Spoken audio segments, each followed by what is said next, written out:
আমরা যদি আমাদের সৃষ্টি নিয়ে চিন্তা করি, একজন মানুষ প্রতিদিন 1,60,000 বার শ্বাস প্রশ্বাস গ্রহণ করে। আপনারা সুবহানাল্লাহ বললেন না? একজন মানুষ 24 ঘন্টায় 550 লিটার অক্সিজেন গ্রহণ করে। পৃথিবীতে বিজ্ঞানীরা অনেক কিছু আবিষ্কার করেছে, কিন্তু সারা পৃথিবীর বিজ্ঞানীরা মিলে আজ পর্যন্ত মানুষ যেই দূষিত হাওয়া,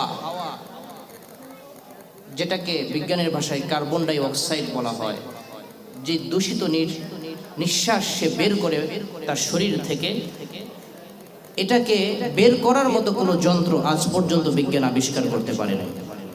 কিন্তু রব্বুল আলামিন প্রতিদিন মানব দেহ থেকে 80,000 বার কার্বন ডাই অক্সাইড বের করছেন। শুধু তাই নয়, মানুষের দেহের মাঝে যে কিডনি আছে,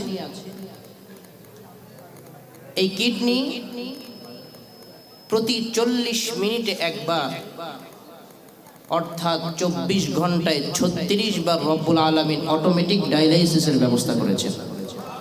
আপনি যদি হাসপাতালে কিডনি ডায়ালাইসিস করাতে যান, আপনার একবার ডায়ালাইসিস করানোর জন্য 4 ঘন্টা থেকে 4.5 ঘন্টা সময় লাগবে।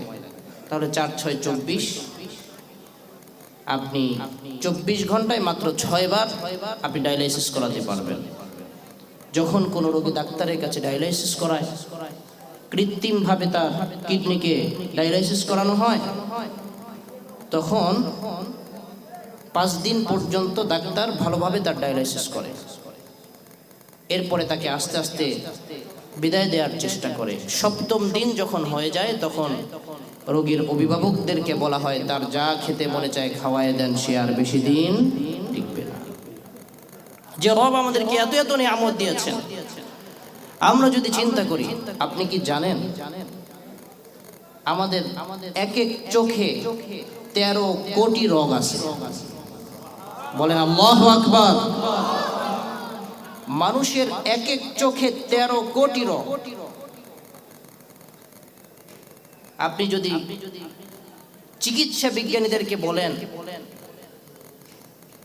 যে আপনারা চোখ সম্পর্কে গবেষণা করে কতটুকু অর্জন করতে পেরেছেন, তারা বলবে কিয়ামত পর্যন্ত শুধু চোখ নিয়ে গবেষণা করে শেষ করা সম্ভব নয়। তার মানে প্রত্যেক মানুষের 2 চোখে 26 কোটি রগ আছে।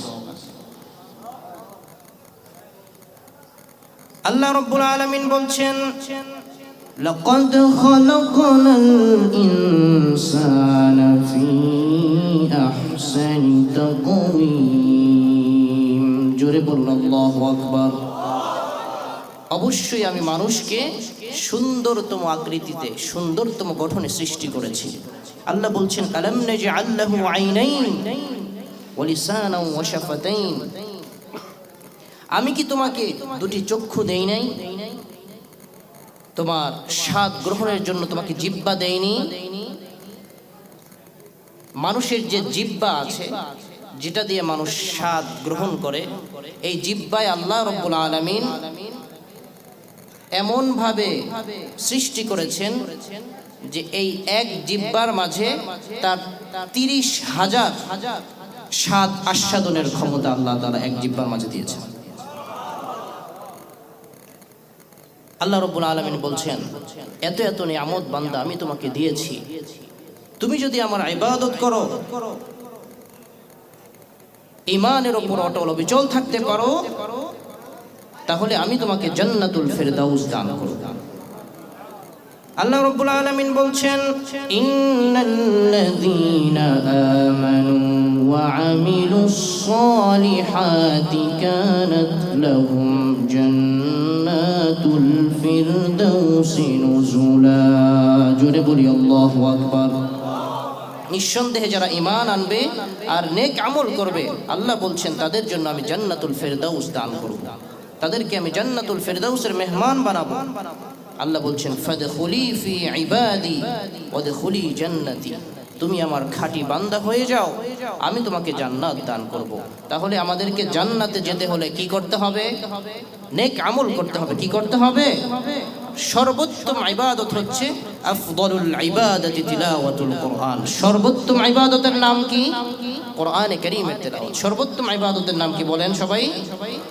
একটা ঘটনা বলে আমি আমার কথা শেষ করে দিচ্ছি। বলবো না শেষ করে দেব?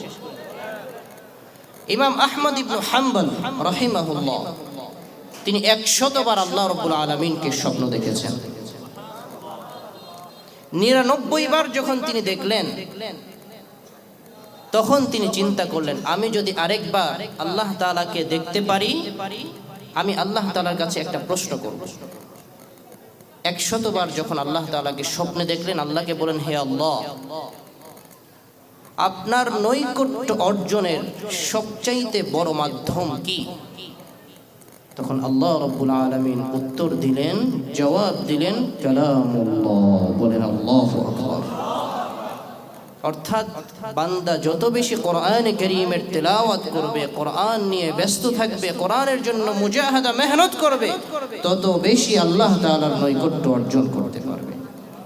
এজন্য কোরআনের যে মেহনত এখানে চলছে, এই মেহনতের সাথে আমরা সকলেই যেভাবে পারি সম্পৃক্ত থাকার চেষ্টা করব। পারবো তো ইনশাআল্লাহ? কে কে পারবো? আল্লাহকে হাত তুলে দেখাই। আল্লাহ রাব্বুল আলামিন আমাদেরকে কবুল করুন। বলি আল্লাহু আকবার।